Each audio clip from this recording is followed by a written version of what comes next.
Là, je suis de la police, d'accord? Là, c'est moi qui pose des questions et vous me répondez. Je t'aurais bien dit Maître Cohen, mais je vais prendre RG. RG, c'est mon grand frère.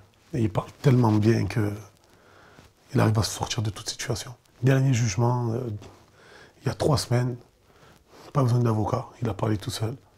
Il est ressorti, tranquillement. Je te prends RG. Maître RG, si tu veux. Une balle dans la tête de mon pote. Je suis un homme donc je ne pleure pas. Il m'a dit Gaston, je t'allume. Je suis un homme donc je ne pars pas.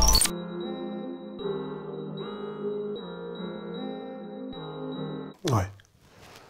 Plusieurs fois. J'ai dû en faire une vingtaine depuis mes 13-14 ans.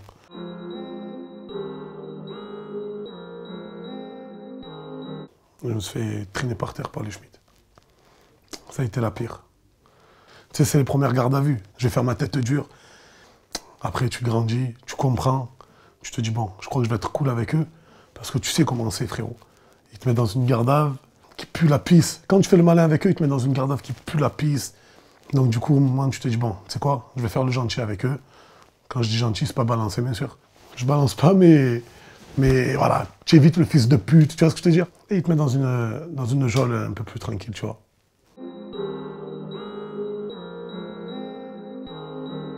La première garde à vue, j'étais tellement jeune, elle m'envoie une gifle, madame, ma mère. Je m'en rappelle jusqu'à présent. Tellement c'est le Schmitt qui nous a séparés. Enfin, qui nous a séparés, qui lui a dit, madame, arrêtez, c'est rien de grave. Tu sais, le mec, il m'a pris, il m'a ramené en garde à vue, tout ça. Il a dit, c'est rien de grave. Fils de pute, c'est rien de grave, mais pas en garde à vue. Elle est sortie sur Instagram depuis hier, celle-là. Mon ancien groupe, 1143. Mes débuts, l'équipe, quoi. L'équipe. Mes premiers textes, mes premiers studios, mes premiers concerts, tu vois. Lourd, lourd. Bon, on se voit toujours, hein. Toujours même quartier, c'est les mecs de mon quartier, tu vois.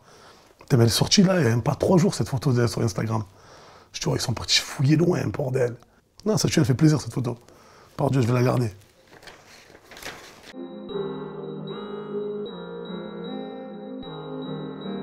À l'extérieur, les passagers s'interrogent et croient apercevoir un homme avec une caméra ou un appareil photo. C'est un photographe. Il y a un photographe, oui. Ouais. C'était les clips à l'époque. Moi, le rappeur, il faisait des freestyles, tu vois, où il a invité pas mal de rappeurs, tu vois. Et vu que nous, on était en groupe avec le 1143 à l'époque, ils avaient invité Naps. Donc du coup, toujours là pour se tenir. Donc au final, on a organisé le clip à Herbel. Princesse cabaret, ASS pour 4 barrettes. Eux ont le Porsche carré, tu galères pour une cigarette. Et vu que c'était un peu, on va dire, une challenge pour toute cité, c'est-à-dire qu'il prenait un rappeur de tel quartier, un autre rappeur de tel quartier, et nous on voulait prouver. On a dit, tu sais quoi frérot, il va falloir le maximum de personnes, et on a ramené du monde, et ce monde-là a tout niqué. Et voilà, il est arrivé ce qu'il en est arrivé, un arrêt de train. Après, il faut savoir que les médias, ils ont grossi un truc, hein, tu vois. Mais un arrêt de train, tu vois, on a fait les cow-boys, c'est vrai. Mais voilà. Garde à vue, c'était pas ma première. Hein. Moi, MOH chez Naps. En garde à vue ensemble, tape des bars, tranquille. Tribunal.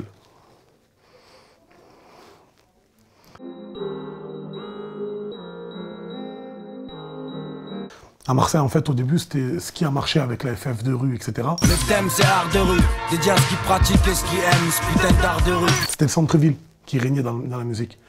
Plus le temps il avançait, la roue elle a tourné vers les quartiers nord, QNC, etc. Y a beaucoup trop de crimes crapuleux dans nos ruelles. Attention les humains, y a plus d'humanisme. Et plus le temps il avance, quartier sud, et c'est là où tu peux retrouver Coffs, Naps. On s'enterre partout seul, j'ai des frères en sursis. Même Joule, Speedire, Marseille c'est The Wire. YL, etc. On prend des grosses peines, fausses d'air, cramées dans des grosses caisses, monster.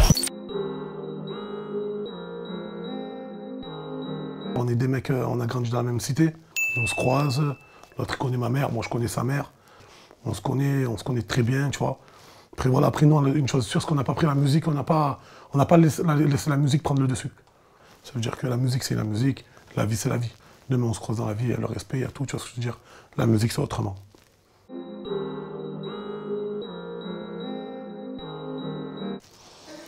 Je m'appelle Foued Naba, j'habite à la cité Herbel. J'ai 23 ans à l'heure actuelle. J'aime mes parents. Bon, j'aime ma mère. J'aime mes frères, j'aime ma soeur. Je suis beaucoup famille. Tu vois, ça, c'est des vidéos dossiers, tu vois. Tu vois ça, tu as vu la coupe que j'ai dessus. Je la regrette, frère. Tu vois ce que je te dis ou pas?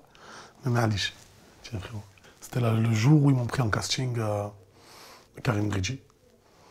Et après, tout a suivi.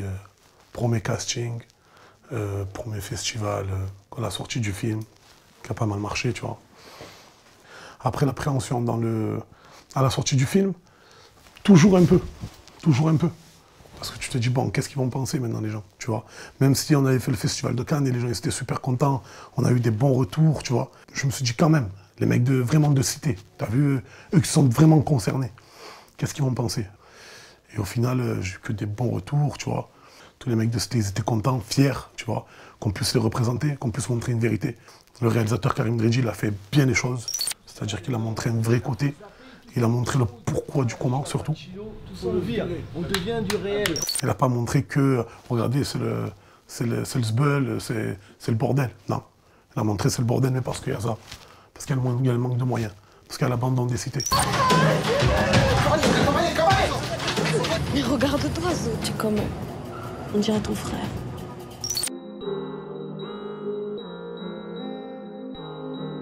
Pourquoi tu veux que je l'appelle? Clairement, pourquoi tu veux que j'appelle quelqu'un en vrai? Limite, je vais te dire, écoute, appelle ma femme, préviens-lui que je suis en garde à vue. Ou sinon, je peux te dire carrément, je vais appeler mon frère. Si j'ai des choses à la maison, quoi, je vais lui faire comprendre. Écoute, je suis en garde à vue, je risque de ne pas sortir. Lui va comprendre, écoute, il y a des choses à la maison, il faut lever.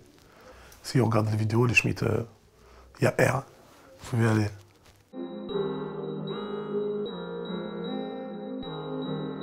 Du tchèp. Du tchèp, mon frère. Tchèp au poulet. Parce que j'ai déjà eu en garde à vue. Donc, à refaire. J'ai déjà mangé un tchèp, j'ai déjà mangé un McDo en garde à vue. J'ai déjà mangé un kebab en garde à vue. On navigue bien à Marseille, on va dire. Quand tu as les bonnes connaissances, tu peux tout avoir.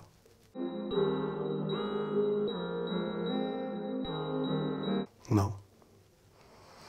Essaye d'être carré.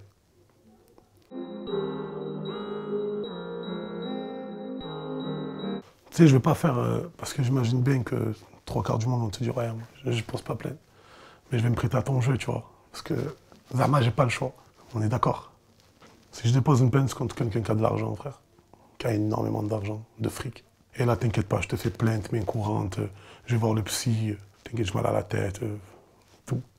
On pose pas plainte, tu le sais. On a moyen de régler nos problèmes tout seul, pour on va poser plainte.